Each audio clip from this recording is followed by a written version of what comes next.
Hello बच्चा party, क्या हाल चाल। मैं हूं सद्दाम। एक्मी मैथ सॉल्यूशन में एक बार फिर से आपका स्वागत है। आज बेसिक मैथ का ये लेक्चर नंबर 4 है, जिसमें हम लोग बात करेंगे इर्रेशनल नंबर के मल्टीप्लिकेशन और डिवीजन के बारे में। लास्ट लेक्चर में हमने इर्रेशनल नंबर का एडिशन और सब्ट्रैक्शन आपको सिखा दिया था। तो चलिए सर शुरू करते हैं। Multiplication of two irrational number. Multiplication, ठीक है। अब जैसे मान लीजिए मैंने आपको दिया 2√3 में मल्टीप्लाई करने को 4√2।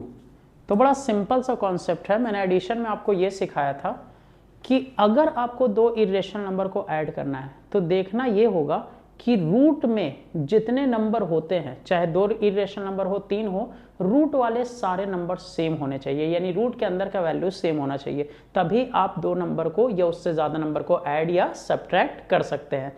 लेकिन मल्टीप्लिकेशन में ऐसा रूल नहीं है सर।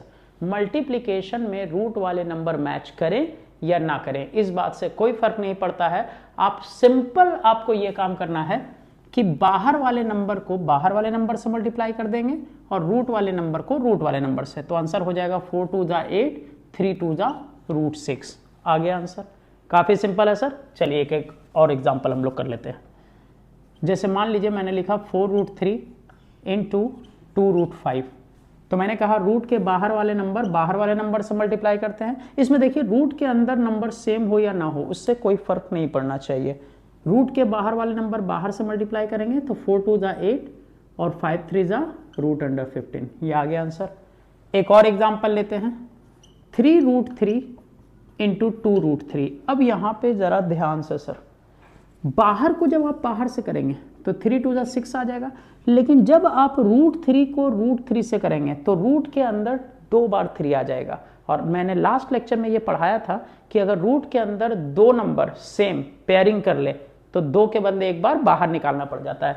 यानी कि √3 आप मल्टीप्लाई करेंगे तो आप ऐसे भी लिख सकते हैं √9 और 9 का स्क्वायर रूट तो आपको पता ही है सर 3। तो 6 × 3 यानी कि आंसर 18 हो जाएगा।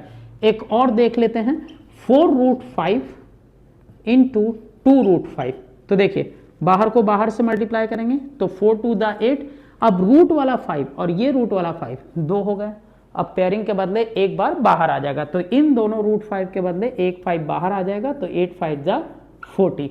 तो इस तरीके से दो इर्रेशनल नंबर का आप मल्टीप्लिकेशन करेंगे। ध्यान ये रखना है, रूट के बाहर वाले नंबर को रूट के बाहर वाले नंबर से और रूट के अंदर वाले नंबर को रूट के अंदर वाले नंबर से। और अगर लगे कि रूट वाले नंबर में से बाहर निकाला जा सकता है तो आप उसे बाहर निकाल करके मल्टीप्लाई कर देंगे। सेम प्रोसेस अपनाते हैं डिवीजन के लिए। यानी कि डिवीजन में भी ऐसा नहीं हमें देखना पड़ता है कि दोनों रूट वाले नंबर जो हैं वो सेम है या नहीं है। एडिशन सब्ट्रैक्शन में देखना पड़ता था, लेकिन मल्टीप्लिकेशन डिवीजन में ऐसा देखने की जरूरत नहीं है सर हमें। जैसे मान लीजिए कि मुझे डिवाइड लगाना है 8√2 में 4√2 से, तो बाहर वाला बाहर से डिवाइड लग जाएगा, 4 2 = 8 और √2 से √2 कैंसिल हो जाएगा सर। तो आंसर क्या आएगा 2। एक और एग्जांपल लेते हैं, √12 और नीचे मैंने ले लिया √6। अब यहां से दोनों रूट वाले नंबर हैं, तो आप चाहे तो रूट को कंबाइन कर लीजिए और आप डायरेक्टली रूट वाले नंबर को रूट वाले नंबर से काट सकते हैं। 6 2 = 12, तो आंसर आएगा √2, क्योंकि दोनों रूट में है सर, इसलिए आंसर रूट में आएगा। अब जैसे मान लीजिए मैंने लिया √18 और √10। अब बताइए सर आपको क्या करना होगा। दोनों रूट में है तो पहले ये देखना है कि या तो दोनों रूट को कॉमन कर दीजिए और उसके बाद आप डिवीजन लगाएंगे। 2 से ये कटने वाला है, 2 5 = 10, 2 9 = 18।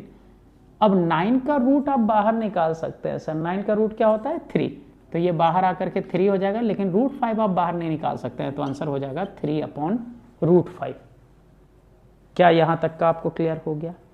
तो मल्टीप्लिकेशन डिवीजन आपको चाहे किसी भी रूट का प्रॉब्लम हो, ये बात का ध्यान में रखना है कि रूट वाले के साथ रूट वाला मल्टीप्लाई होगा और रूट के बाहर वाला नंबर के साथ रूट के बाहर वाला नंबर मल्टीप्लाई होगा। और अगर यही चीज़ डिवीजन में लगाएं तो सेम प्रोसेस आप डिवीजन में करेंगे।